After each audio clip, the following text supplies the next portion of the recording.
یوه ورځ د ګایز په ټیم شروع و جمعته ته ښځونه په ټولۍ تېر شو خو ښځونې ته یو اوز ور وکړه غږ یې ور وکړه چې څو کیسې مې وروې ای زنانه څو خبرې مې وروې په دا سار خلوص کوي اول خدا چې په جهنم کښې زه ډېرې توس وینم امیر صاحب دا غږ یې په ښځه کړی دی خوږه پیغمبر زه توسې ډېرې په جهنم کښې وینم په سړی نه توسې ډېرې پښتنه یې پرې وکړه د ښځونې چې ای د الله رسوله بیا دا څنګه خبره ده چې په نرغندان همیش په جهنم کښې ډېرې یي خوش پیغمبر په ځواب کښې څه یي چې په توس کښې ځینې دا صاحبینه دي چې هغې په وجه سره توسې ډېرې جهنمیونه یې په نرغندا کښې نشته په توس کښې ډېر عیبینه اول خدا چې لعن تان ډېر کوئ لعنت ته وي خولې خپلې نه دي ډېر لواستل تېر کوي ژبې موجدې دي لعنت کوئ بل دا چې خاوندونه ډېرې نافرمانې یې خاوندون ډېر ستړیا وې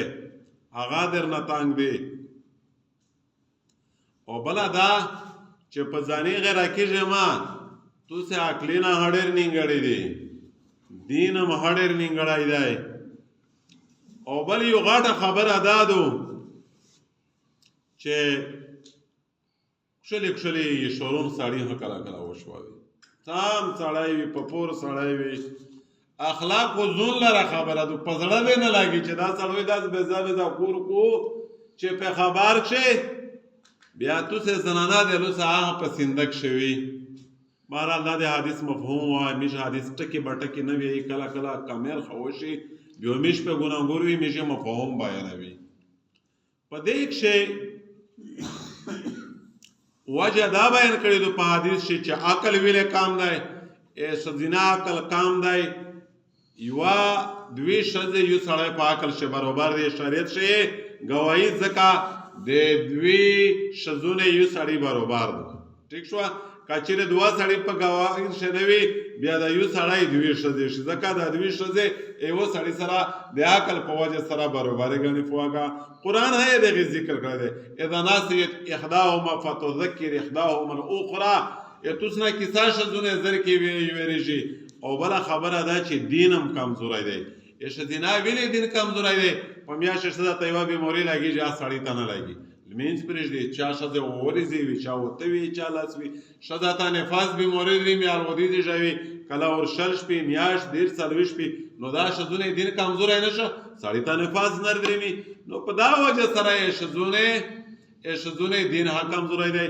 دا رسول الله صلی الله علیه وسلم د زنانا ټولای دی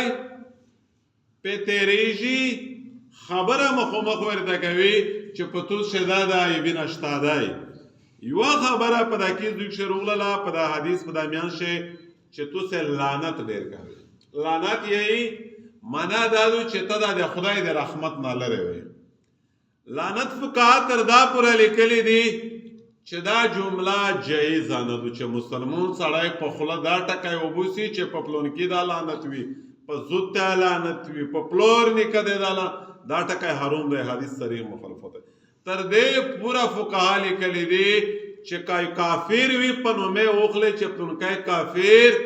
هغه په نومه په ټکري په یوه کافر لعنت نشي کړلی ځکه چې ممکنه ده چې دته هدایات وشي مسلمون شي چې چا کفر یقیني وي مرګ په کفر وي یا کافر باندې دا لعنت وي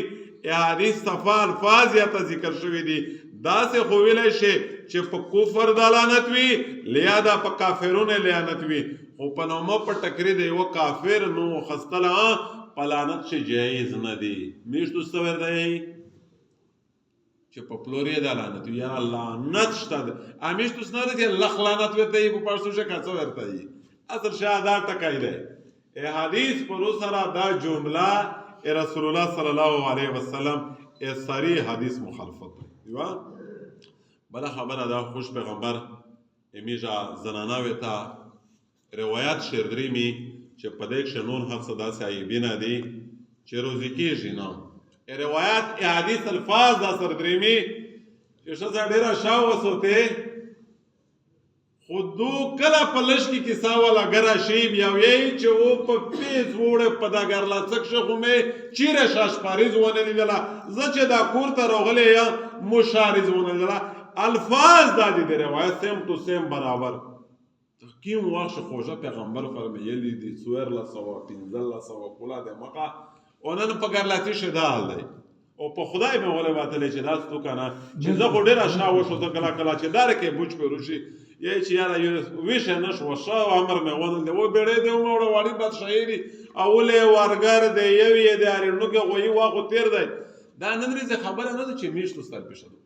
دا خوږه پیغمبر 1500 کله د مخه کړې